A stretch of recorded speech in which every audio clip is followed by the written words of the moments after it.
జై శ్రీమన్నారాయణ. ఈరోజు మనం ధర్మపదం గ్రంథములోని చాప్టర్ 4 విభాగము 67 శ్రీమదాంధ్ర మహాభారతము మరియు శ్రీమద్ సంస్కృత మహాభారతములోని ధర్మాలను చెప్పుకుంటున్నాం. ఉద్యోగ పర్వంలోని ధర్మాలు చెప్పుకుంటున్నాం. అర్ధరాత్రి పూట మహారాజు ధృతరాష్ట్రుడు తన తమ్ముడు మహామంత్రి అయినటువంటి విదురుడిని పిలిచి ధర్మాలు చెప్పమంటాడు. ధర్మాలు చెబుతున్నాడు. అయినను మహారాజు కవి రుచించవు. ఇలా ఇతడు ధర్మాలు చెబుతూ పోతాడు. అతను రుచించక వేరేవి చెప్పు అంటూ ఉంటాడు. చివరిగా విదురుడు, మహారాజా, మీకు ధర్మములు చెప్తున్నాను, అవి మీకు ఇష్టపడడం లేదు. మరి ఏం చెప్తే మీకు ఇష్టపడుతుందో చెప్పండి అంటాడు. అంటాడు మహారాజు, విదురా, నీవు ఎంతసేపు నా కొడుకులలో దుర్యోధనుడిని తప్పుపడతావు, నన్ను తప్పుపడతావు. నిజమే, మరి ఏం చేయమంటావు? నేను నా జ్యేష్ఠ కుమారుడిని, నా ఇతర కుమారులను వదులుకొని జీవించలేను. వాళ్ళు తప్పు చేస్తున్నారు, అది ఏం చేయమంటావు? నేను వాళ్ళని వదలలేను అని చెప్పేస్తాడు. అప్పుడు అంటాడు విదురుడు, మహారాజా, మీకు నేను మహామంత్రి, స్వయాన తమ్ముడిని. నేను మీకు మీ యశస్సు, కీర్తి, మీ సామ్రాజ్య విస్తరణ అన్నీ పెరిగే విధముగా, నీ కొడుకులు, మీ తమ్ముని కొడుకులు సుఖంగా ఉండే విధంగా ఒక ఉపాయం చెప్తాను, నేను చేస్తారా అంటాడు. ఇదేదో బాగుందనుకుంటాడు మహారాజు. విదురా, చెప్పు. నీవు ధర్మాలు తెలిసిన వాడివి, నా యొక్క వంశ యశస్సు కోరుకునేవాడివి, నువ్వు చెప్తే నేను కాదంటానా? చెప్పు, అదేదో బాగుంది, ఆ సూత్రం ఏదో చెప్పు, నాకు ఆలోచిస్తాను అంటాడు మహారాజు. అంటే చెప్తున్నాడు విదురుడు, మహారాజా, రాజనీతిని తరచి చూస్తే సంపద, సహాయము రెండూ ఒకదానిని ఒకటి పెనవేసుకొని వృద్ధి పొందుతూ ఉంటాయి. సహాయము లేకుండా సంపద, సంపద లేకుండా సహాయము వృద్ధి పొందలేవు. ఈ రెండు కలిసే ఉంటాయి. అందుకని నీ సంపదలోని సగభాగము లేదా కొంత భాగమైన నీ తమ్ముని కొడుకులకు ఇచ్చి వారి సహాయం నువ్వు పొందు. అంటే నీ సంపద, నీ సామ్రాజ్యంలో కొంత ముక్క, చిన్న భాగానైనా పాండవులకు ఇచ్చిస్తే వారు నీకు సహాయ సంపత్తులు అందజేస్తారు. అప్పుడు మహారాజా, నీకు నేడున్నటువంటి ఈ కీర్తి, ఈ యశస్సు, ఈ సామ్రాజ్యము మరింత బాగా విస్తరించి ఉంటుంది. నిన్ను శత్రువులు కన్నెత్తి చూడలేరు. ఎందుకందువా?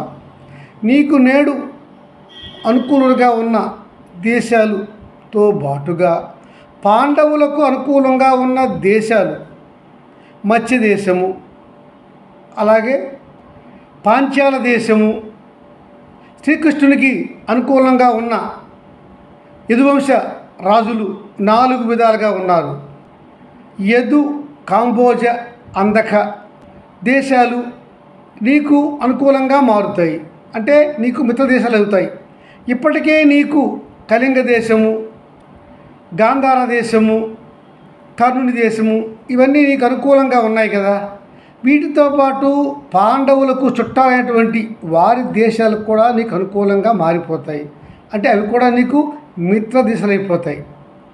ఆ పైన నీకు పాండవులు, కౌరవులు మంచి మిత్రులై కొనసాగుతారు. అప్పుడు ఆలోచించు, దుర్యోధన, భీముడు,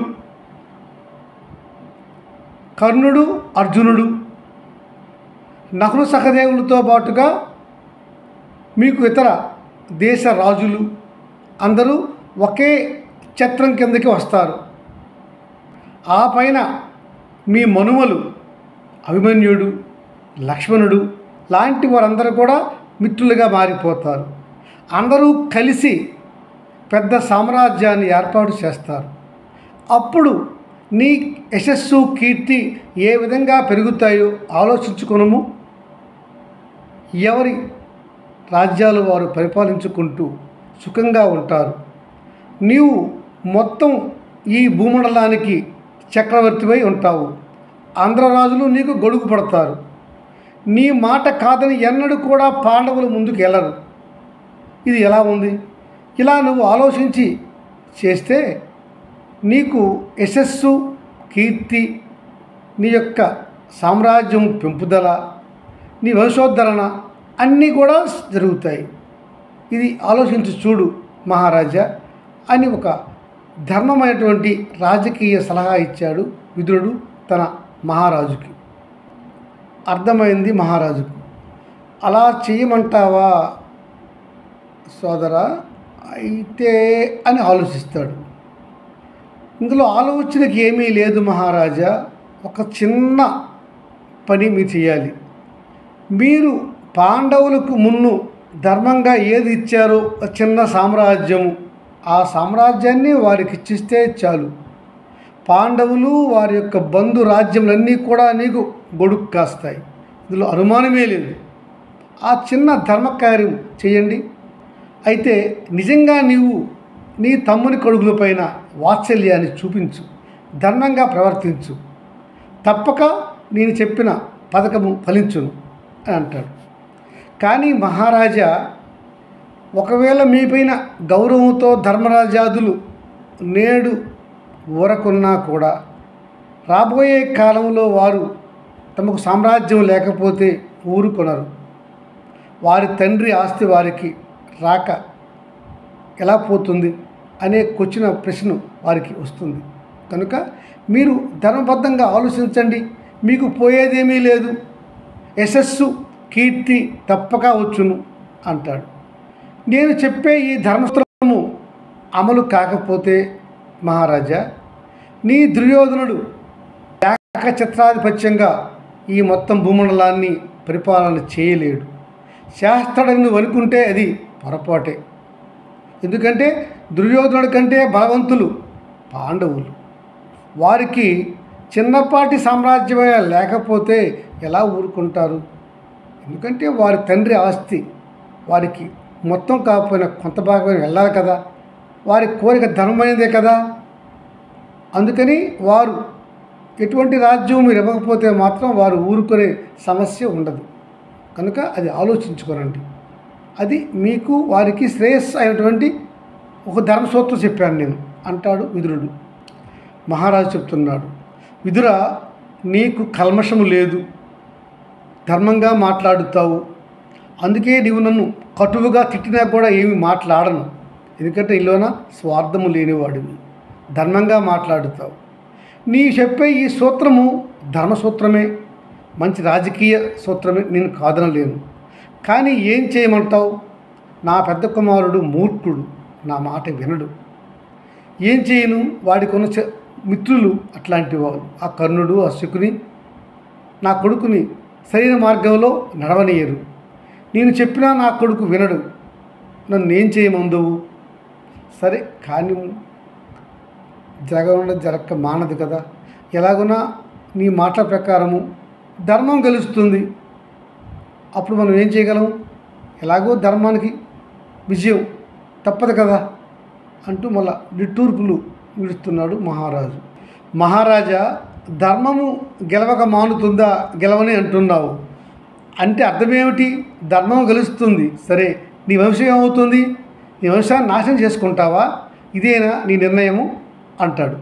ఒక ఆర్యోక్తి ప్రకారము దాయాదులు దుర్మార్గులైన అధర్మపరులైన వారిని విడిచిపెట్టరాదు అనేది ఒక నీతి ఉన్నది. మరి ధర్మపరులైన నీ తమ్ముని కుమారులు పాండవులు, వారిని ఎలా నువ్వు విడిచిపెట్టేస్తావు? నేను నీకు మహామంత్రినే కాదు, తమ్ముడిని కూడా. నీ యొక్క ఐశ్వర్యము, నీ కీర్తి బాగుండాలని చెప్తున్నాను నేను. నీ తమ్ముని కొడుకులకు ఆ చిన్న రాజ్యం ఇస్తే నీకేమి వచ్చిన నష్టము? కర్ణుడికి ఇచ్చేయలేదా రాజ్యం ఒకటి? అలా ఒక చిన్న రాజ్యం నీ తమ్ముని కొడుకులకు ఇస్తే నీకు పోయేది ఏమున్నది? నీకు కీర్తి వచ్చును. నీ కొడుకులు నీ తమ్ముని కొడుకులు సుఖంగా ఉంటారు కదా, అది ఆలోచించవేమి? మహారాజా, ఒకవేళ నీ జ్యేష్ఠ కుమారుడు వారికి ఆ చిన్నపాటి రాజ్యం ఇవ్వడానికి ఇష్టం లేకపోతే కనీసం 5 గ్రామాలైనా ఇవ్వండి, వారు బతికేస్తారు ఆ గ్రామాలతో. ఈ విషయాన్ని నువ్వు నీ జ్యేష్ఠ కుమారుడిని పిలిచి కర్ణుడు శకుని లేని సమయం చూసి మాట్లాడు, ఒప్పించు. నీ కుమారులు బాగుపడతారు, నీ తమ్ముని కొడుకులు బాగుపడతారు, ప్రాణ నష్టం లేకుండా అందరూ సుఖంగా ఉంటారు. బాగా ఆలోచించు. మహారాజా, ముందే చెడు ఊహించి మంచి ఊహించమని చెప్పారు పెద్దలు. నీవు ఈ మాటి న్యాయం కూడా నీ తమ్ముని కొడుకులు చేయకుంటే నీ దుర్యోధనుడు యుద్ధానికే వెళ్తే యుద్ధంలో పాండవులను గెలుస్తాడనుకుంటున్నావా? పాండవులను గెలవటం నీ కుమారుడి తరం కాదు కదా, దేవతలకు కూడా సాధ్యము కాదు. ఆ పాండవులలో భీమార్జునులను గెలుచుట ఇంద్రుడికి కూడా సాధ్యము కానిది. పైపెచ్చు శ్రీమన్నారాయణుడే శ్రీకృష్ణ భగవానుడు అని మనకు వ్యాసుల వారు చెప్పలేదా? మనకు తెలుసు కదా. ఆ మహాత్ముడు ధర్మం ఏ పక్క ఉంటే ఆ పక్కనే ఉంటాడు. ధర్మమా పాండవుల పక్క ఉన్నది. ఇంకా అనుకోకుండా శ్రీకృష్ణ భగవానుడు వారి పక్కనే ఉంటాడు. ఇంకా వారు గెలవక ఏమవుతుంది? ఆలోచించుకో. మహారాజా, తప్పుడు నిర్ణయం తీసుకుంటే మనకు ఉన్న ఈ అష్టైశ్వర్యాలు పోయి ప్రాణాలు కూడా పోతాయి. చూసావు కదా, ఈ మధ్యన జరాసంధుడు, కంసుడు, శిశుపాలుడు ఏమయ్యారు? మర్చిపోయామా? నీ కుమారుడికి ఒప్పించు. నేడు అతనికి సేదు అనిపించిన రాబోయే కాలంలో ఆయనకి అది మంచి చేస్తుంది. సోదరా విదురా, నీవు చెప్పిన ధర్మసూత్రము బహుబావుగా ఉన్నది. నీవు చెప్పిన విధంగానే నేను చేస్తాను. నేను ఏ విధంగానైనా సరే దుర్యోధనుని ఒప్పిస్తాను. ఈ విధంగా చేయడానికి కృషి చేస్తాను, బాగున్నది అని అంటాడు మహారాజు. అతని మాట విన్న విదురుడు అనుకుంటున్నాడు, నిజంగా ఈ మహారాజులో మార్పు వచ్చిందా? బుద్ధి మారిందా? లేక నా ముందు నటిస్తున్నాడా అని అనుమానంతో ఉన్నాడు. మహారాజా, నేడు మీరన్న మాట అమలు చేయండి. మీ దుర్యోధనుడిని చూసి మరలా మాట మార్చుకోకండి. ఎందుకంటే నీ వంశం శాశ్వతంగా సుఖంగా ఉండాలంటే ఈ విధంగా చెయ్యండి. దుర్యోధనుడిని ఒప్పించే బాధ్యత కటువుగా తీసుకోండి. అందువల్ల రోగికి పథ్యము ఔషధము ఎంత ఉత్తమము, అది సేదనిపించినా కూడా వారి జీవితానికి అది అవసరమే కదా, అలా ఉంటుంది అని భావించండి. విదురా, నీ మాటలు నాకు అర్థమైంది. తప్పక అలాగే చేస్తాను. వేదాంత రహస్యం కూడా నాకు చెప్పు, నీ నుంచి వినాలని ఉంది. నాలో ఆధ్యాత్మిక దృష్టి కూడా కలిగింపచేయి అని అడుగుతాడు రాజు తమ్ముడిని.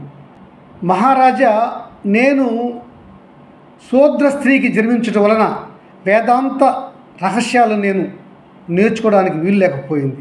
గనుక ఉత్తమ ఋషుల నుంచి నువ్వు ఆ విద్యను నేర్చుకో. విదురా, అట్టి మహాత్ములు ఎవరు నాకు చెప్పగలరు చెప్పు అంటే, సనత్సు జాతుడు అనే ఒక మహాత్ముడు ఉన్నాడు. అతడిని ప్రార్థిస్తే అతడు నీకు ఆ విద్య నేర్పగలడు. సనత్సు జాతుడు అనే అతను సనక సనందనాదులలో నలుగురిలో ఒకడు. అతనికి ఈ దేవభాష, దేవ జ్ఞానము, వేదాంతము, ఆధ్యాత్మిక జ్ఞానము తెలుసు. అతడు నీకు బోధించగలడు. అతడిని అడిగి నువ్వు ఆ విద్యలు నేర్చుకో అని చెప్తాడు. జై శ్రీమన్నారాయణ.